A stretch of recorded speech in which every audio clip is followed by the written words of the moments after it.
Want some of mine? No, I need to drink water. You want to share? What? Yeah. Let me just get some of that. Suck it up, girlfriend. All right, so welcome back to another week of the Acer Project. Erin is... I almost spit that. Welcome back to another week of the Acer Project. Yeah. We're back again. Can you believe it? We didn't jump on an airplane and go anywhere. One of us didn't. No, I did pick you up from the airport. You did. She's such a good girlfriend. I know. I didn't even bring her any treats. Hey, you picked me up, doll. I love that. Like, I can always rely on this chick. I was on the other side of town, too. I was like, oh, shoot. I know. I got you. Well, I did. We got in a little. I got Early. in a little early, I should say. But like the whole plane, everybody made it safely. Luckily, I met some good people. Let me tell you. Just like a little side tangent before we get on this whole topic that we're going to talk about. Sometimes we make choices that we don't necessarily think through. Yes, thank you. And but that doesn't mean God can't work through you in those moments. And I met a few really cool people. And I don't know if any of them are going to watch this podcast, but like I had a blast just meeting new people and talking about Jesus and stuff. And like just I don't know, man, when you talk about God and just like I expand the kingdom like that, it feels so cool. Yeah, and it's almost rewarding. It's just like it fills your soul in a way that nothing else really can. And that's the whole point of Jesus, right? Like we talk about that weird, but like we all have this void inside of us that we just like can't fill without the light of Jesus. Yeah. And when you talk about him, when you expand the kingdom like that, it just feels good. And then you make friends for life. Yeah. I made friends for life. And I brought a friend to church today because I told him he needed it, and yeah, he actually showed up right before I did. So yeah, you know what? I And think that's one thing people like don't realize.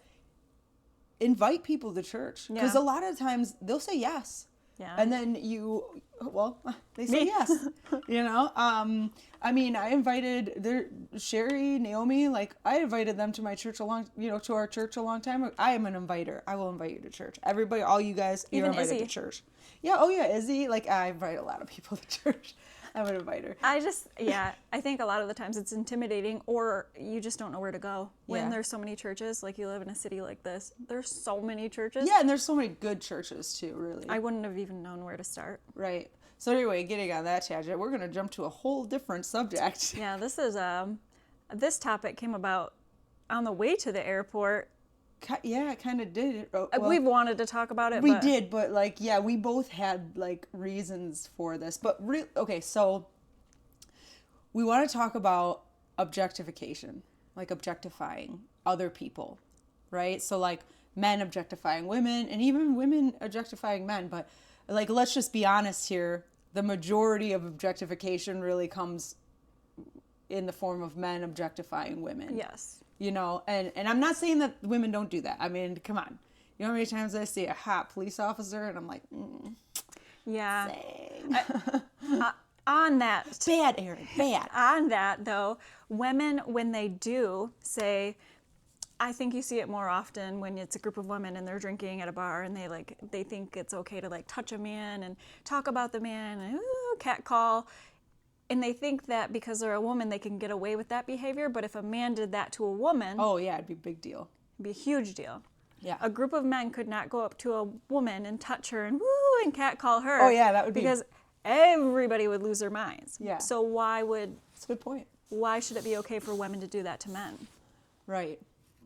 Like, respect them as a human too. Right. Respect them as, God's creation. yes, Right. not as this object or, yeah. That's a great point. It Yeah, really I just is. wanted to put that out there because I feel both sides. I don't think women should get away with it just because we're women. I don't think that that's acceptable. Well, and regardless of who is doing it, it does hurt. It hurts both sides, like both genders. both biblically, morally, and even psychologically. Like there are psychological studies that talk about this and like how it actually, I mean, it feeds a pandemic that is like not good for either of us. Right.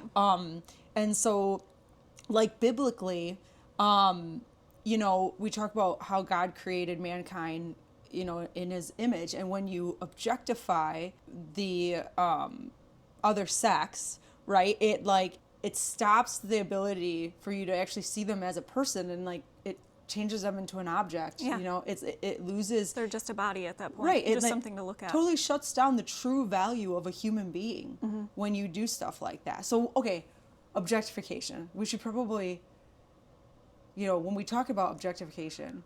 You go into a garage, a shop locally, and they've got calendars of half-naked women on the wall.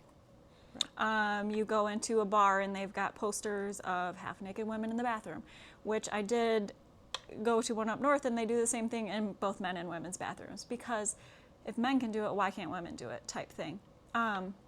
I feel like in the art world, art industry, you're going to see a lot more nude women. I mean, like pictures, yeah, you're going to see nude men too, but Right, they call it art. yeah. But like in that sense, okay, so and the other thing too, like you'll get the one thing I saw this reel, it was really funny. It was like you see like a lot of guys are like, I love a natural woman. Like I want my woman to be natural. But then you see like they follow these girls that like are fake lash, lip filler, like fake breasts, implanted booties, you know, like they follow that stuff, and that's like they're just completely sexualized, like in an unrealistic way. Yeah. And that kind of stuff, it hurts your soul and it hurts your brain, because you all of a sudden create this unrealistic expectation that like it's like becomes a desire that you want to fill. Yeah. And you'll never fill If that. I don't look like that, then they're not going to like me. Right, and that's what I mean why it hurts both sides, right? It rewires guys, it rewires men to like look at women as objects and not see their true value. Like you see, instead of seeing a woman's soul and her dignity and the story behind her, you know, her true beauty. Or that our bodies can grow babies and Right, well, like, but instead of seeing a woman like that, you just see like, well, nice breasts, you know, that's a nice butt, like, you know, you just see body parts, like they're no longer a human. I knew that was going to happen. Like, you're moving too much now.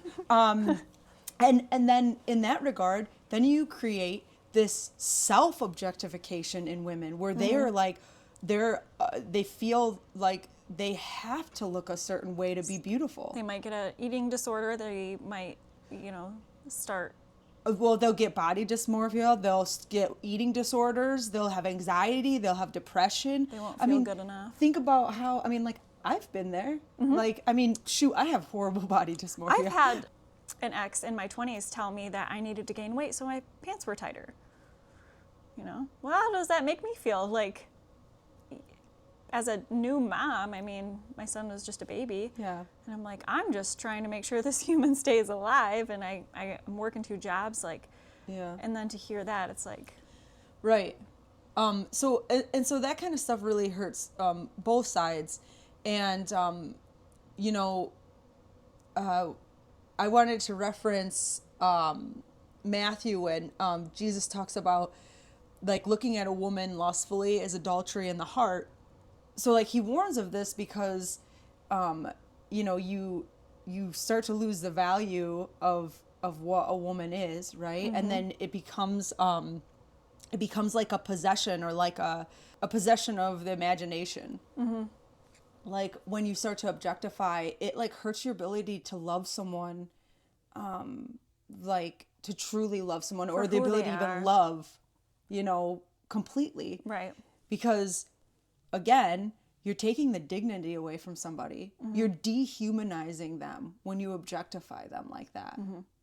If you're with someone, like you said, and they're following all these types of women, it really makes you think, well, is that what they want me to look like? Right. And then you don't feel like you're loved anymore because you don't look like that. Or the biggest thing I can go to is just like the posters and the artwork of women. It's like, I don't have that perfect body. I don't have that because we're all built different. But you have a model and a picture, and it's like, well, sorry, I carried 2 beautiful children, and Not gonna look like that. she's probably in her early 20s and hasn't bared any children Well, yet. not only or that, they had, but a lot of that stuff is CGI. Like, I mean, Yeah.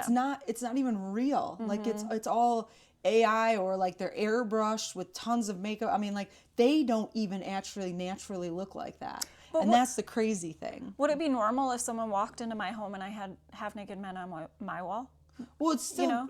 well. What, like, are the men like perfectly chiseled? And Oh, yeah, of course they are. Well, think about how that probably makes the normal man feel, right? Like, their self-image in themselves too. Like, I want a beautiful Italian on my wall. Like, tall, dark, and handsome. But would I do that? No. Because, like, ideally, if you could have your perfect person, you would. But that doesn't mean that I'm not going to love my partner for who they are. I want to love them for the inside. Well, and also objectifying women also fuels like the exploitation like culture, right? So like when you see women as like a consumption, that like fuels like the porn industry.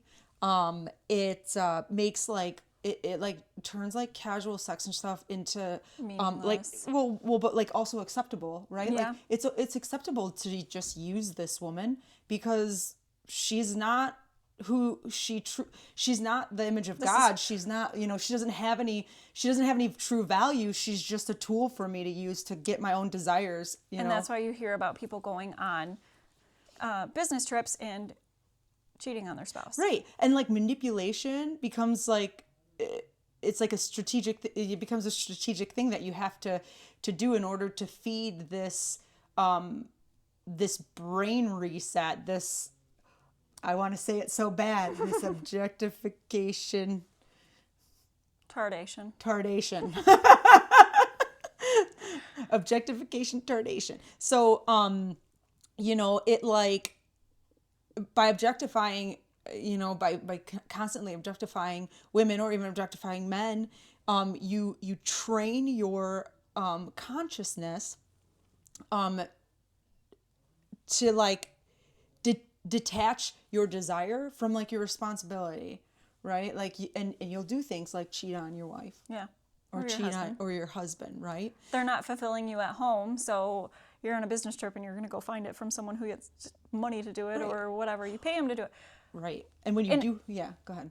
But how's that going to make your home life any better? It's not. It's going to make life worse. And actually, the thing, what happens too is you do this, you objectify, you go through this whole thing of like, because you want the gratification, and then, it does give you, it gives you the dopamine boost and like makes you feel good for a moment, but then you feel guilty about it. Yeah. And then it becomes a cycle. It becomes like a shame cycle, right?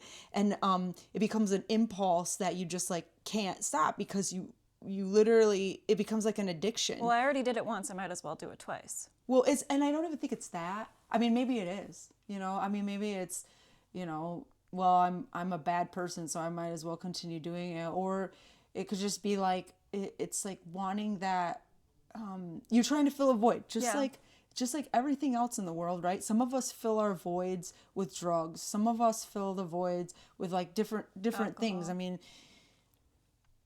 sometimes objectifying women fills a void, that you think it's going to fill a void. It's not actually going to fill a void. And what that does too is it kills a man's discipline. Yeah. It kills a woman's discipline too. But like men, when you do this stuff, when you act in these ways, like you're totally killing your discipline as a man. And like that creates a kind of toxic masculinity that, it's like, now you've got there's no deep love anymore. Commitment is like not a thing anymore. Because you're not self-disciplined. Yeah. So like I was saying, like, it's not just like a biblical moral thing, but psychologically you are rewiring your brain for consumption, right? It's just like a woman is just like something to consume. Yeah. Well, and I feel like over the past decades, women have just become very comfortable with wearing half an outfit in public. Right. And what's the reason behind that, right? Like because it's not just, okay, men objectifying women. Well, feminism helps with that. Feminism absolutely tells women you need to self-objectify yourself to feel fulfillment from men. Right. And so you self-objectify yourself and you make yourself look, every way possible as like a sex object. And then don't look at me like I'm a sex object. Yeah, but it obviously, How dare you? obviously that's going to feed the objectification that men have, and that hurts healthy masculinity. It's all demonic stuff, man, when you really think about it. Truly When is. you go deep into the heart of it, like it all connects. And then I get on my conspiracy theories, and you guys think Erin's crazy. I think the thing that upsets me the most right now as a single woman is people that are constantly like, oh, you're so pretty, and then they want to know all these details about me. It's like, cool, like, I'm pretty, okay, well, I'm more than pretty. I have a brain. She actually is the most beautiful person. Like you are. So are you. You have such a great soul, dude. That's what But makes you beautiful. I don't want the first connection with someone to be like, wow, you're so beautiful, or you're so pretty, or you're a MILF. That offends me more than anything in the world. When like a random guy just says And that. some girls are like, I'm a MILF. What a honor. Like, no, I think that's so degrading. Like, don't come at me calling me a MILF, ever. Right. Period. Well, and I mean, it's easy to see like where it becomes an addiction, right? Because like when you start to see the opposite sex as like something to consume, right? Mm-hmm. It like activates your dopamine, like your dopamine rewards, right? And then it builds this tolerance, Mm-hmm. so you need more, and that's where you get like the porn industry, Yeah. and like then human trafficking. I mean, like I said, this is all connected stuff. The more you objectify like a certain group of people, and like we keep saying like the opposite sex, but really women are the highest objectified, the ones that are objectified the most, into just being a sex object. And ironically, how ironic is that? You just take all the value out of a woman, objectify her, use her as just a sexual object to fill your dopamine, your dopamine needs. And then it like reduces the empathy for women, and like women just become like a stimuli for you instead of like an actual human being. Well, no wonder that curbs women's desire to be a mom. Yeah. It completely kills the family unit. Oh, yeah. Destroys it. So much I want to say to that, but ooh, this rubs me the wrong way. Men that sit in a group full of women, the woman bearing his child, and says, who even watches women's sports? Women can't play sports. Like, you're sitting with the woman that birthed you, the woman that's about to birth your daughter, your sisters, your grandmother.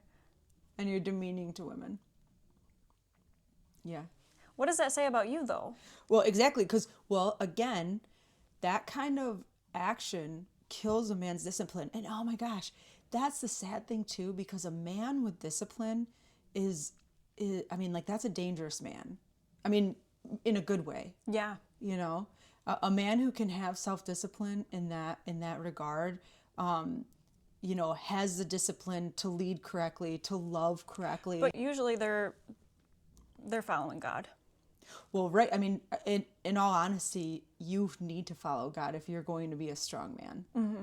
I mean, because you will not know, the world's not going to tell either men or women how to love each other correctly. No. The only way you're going to know how to love somebody correctly is if you're following what God tells you to do. Mm-hmm. And I mean, obviously, I'm very much not perfect in that regard.